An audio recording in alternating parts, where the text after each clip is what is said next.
olive oil in the refrigerator, is that okay? Yeah, no, that's okay too, because there's no enzymes in that olive oil, so there's nothing that can break it down. So it's a fairly stable. Why is that? Yeah, they filter all the lignans out, except for the oil that we sell here. Most of all of the lignans have been filtered out of it. Yeah. So that olive oil needs to be refrigerated once you open it? No, this oil has a pressing date on it. It has to be used within a certain time.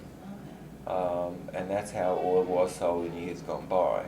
But today, most all the olive oil is completely devoid of any enzymes and this sort of thing. And it's not, yeah. So actually, you can, in your dish, bring a little bit of olive or something into the dish actually, and you'll bring a bit more enzyme into the dish. You might need to bring something that has lipase in it. If you're making a dish that has olive oil in it, then you should bring something into that dish which has lipase. What is lipase? It's the fat splitting enzyme. So if you have olive oil in a dish, that's very important that you're going to bring lipase into that dish, because the oil really doesn't have much lipase.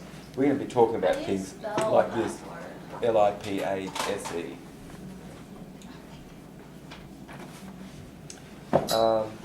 So we wash. Let's go back to this sinks again.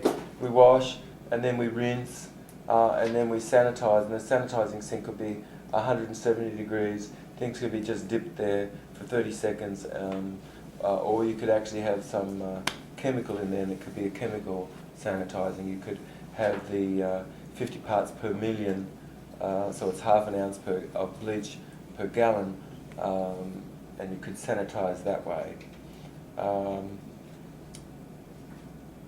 So these sinks, they should have a space underneath them that they fall into as they go into the plumbing of the building. There should be an air gap. So the sink should fall into something that collects, and there should be an air gap with the piping. Why is that?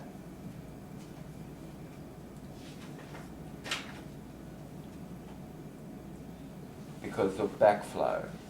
We don't want any cross-contamination within each sink from one sink to another, and we certainly don't want any contamination from plumbing of the building. And so this is health code. You should absolutely make sure that if you actually really are working in a certified kitchen, that your kitchen has a system where it has a drain trap underneath the sink, each sink. So we have 4 drain traps. We have a drain trap under each sink, and then we have a major drain trap that all the sinks drain into. So not anything is connected to the building in a way that if there was anything that would happen, something would flood up into the sinks and that sort of thing, and create a cross-contamination.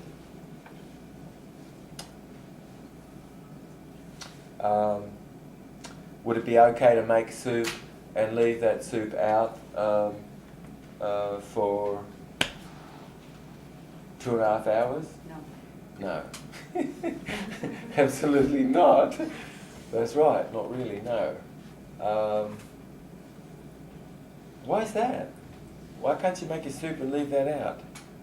Because every 20 minutes at room temperature, the bacteria doubles. Okay, because at every 20 minutes, once something has reached room temperature, bacteria that's within that soup doubles.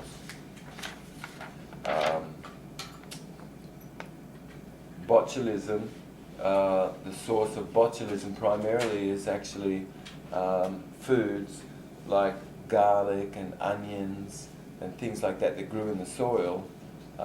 If you put that in a dish and then you left that dish out for about 4 or 5 hours, and you came back and you really had put a lot of time into that dish and you noticed that it just was left out, what do you have a feeling about? Huh?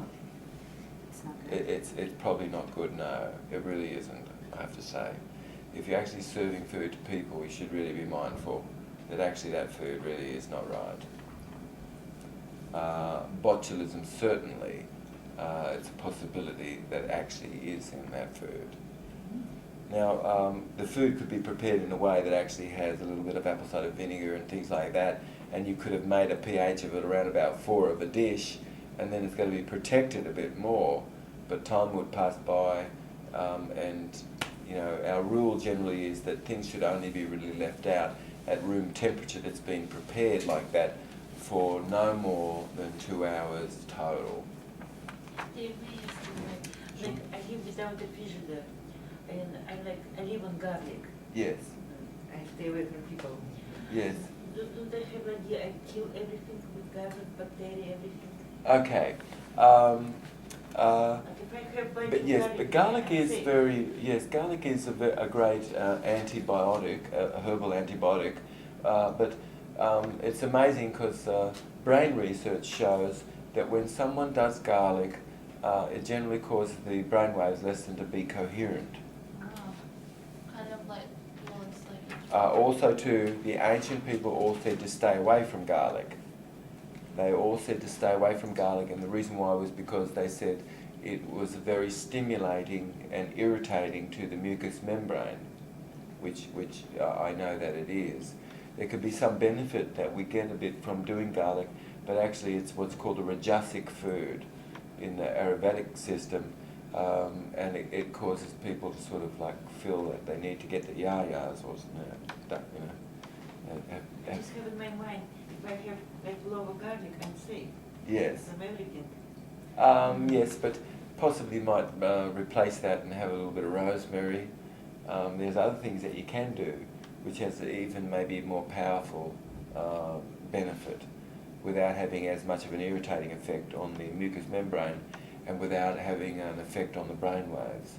The Indians all said that, you know, a person wasn't worth much if they were actually doing garlic. They weren't really worth anything much. They couldn't focus their mind, and they felt kind of like, you know, doing something sort of thing, you know, had to sort of do something. And then there could be various things that actually had to have the person sort of create a brain coherence, and so there could be a little bit of rocking and all sorts of things actually. Garlic is a really less than excellent for brain waves, and it's really irritating to the mucous membrane. What kind of, what happens to your brain waves? The brain waves, what they noticed was that people who were doing brain research, that people who ate garlic at lunchtime, when they came back for the experiments, none of these people had any coherent brain waves, and they didn't know why the reason was for that. But it happened over and over again, and it happened only was with some people, and it only occurred after lunch. And so they just thought to themselves, something these people were eating for lunch, or in their lunch, was actually the cause of this, and they tracked this down to garlic. What does that mean, though, coherent brain? Incoherent? Well, I Okay, good understand question. the word coherent, but... Okay, incoherent means that the brainwaves were less than integrated and flowing in a fluid state, but was sort of like a bit more sort of, you know. Garlic kind of stirs them up, Yeah. like maybe See, when a one drum would? hemisphere functions and the other also, you know, and the both of them come together like this, and they create a really greater amplitude of electricity. But when one's sort of going like this and the other one goes like this sort of thing, you know, they don't mesh together. So there's not much coherency. So does that have to do with kind of like the two sides of the brain? Yes, Not the being two sides of able the brain to- actually functioning, and that when people do garlic, it sort of creates a little bit of That's so incoherency. weird. Yeah. Like, is there any reason why? It's an amazing thing that if you ate a little bit of mouldy rye, it's possible for people to act like they have LSD. Huh. You'd be very surprised, matter of fact, that pizza is a drug and does affect people's consciousness, like a drug does. That seems to be why people like certain food. Oh yeah, absolutely it is. It's one of the major reasons. Does Does it? one have the same effect as garlic? To some degree, but not quite as much. Well, I don't really use much garlic, although he has garlic in some of the recipes and this sort of thing. I really don't use much garlic, but some people, they love garlic, you know, and my God, you know, they love garlic. They really love garlic, my God. And so, you know, a little garlic, that's all right, my God. I was told that if you take a piece of garlic, Yeah. if you would put it underneath your skin, you could die from it. That's right. You sure can. If you strap a little bit behind the back of your ear for 24 hours, you'll be shocked actually when you have a look at what's happened there. That's what happens in the intestinal tract. It's What very happens when irritating. you put it behind your ear? You'll get inflammation, major inflammation behind your ear where that was taped to the skin.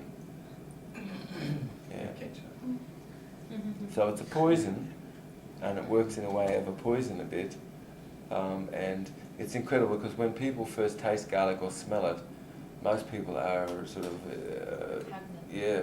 repulsed by it. But the garlic, you can take all parasites from your body. This is what too. Yeah, but it doesn't get rid of mold and fungus and yeast, and it gets rid of bacteria, and it gets rid of the forces which eco-sterilize against mold, fungus, and yeast. It has a benefit, but it's more like a pleasure, like because Yeah. I love the taste of Yeah, garlic. that's It's right. medicine. It's medicine. Like in Russian books, it was medicine. Yes, but lots of medicines that have been can have some other effect also. You know, like they often say, this will get rid of your headache, but it could cause, you know, a bit of bleeding rectally. You know. Yeah.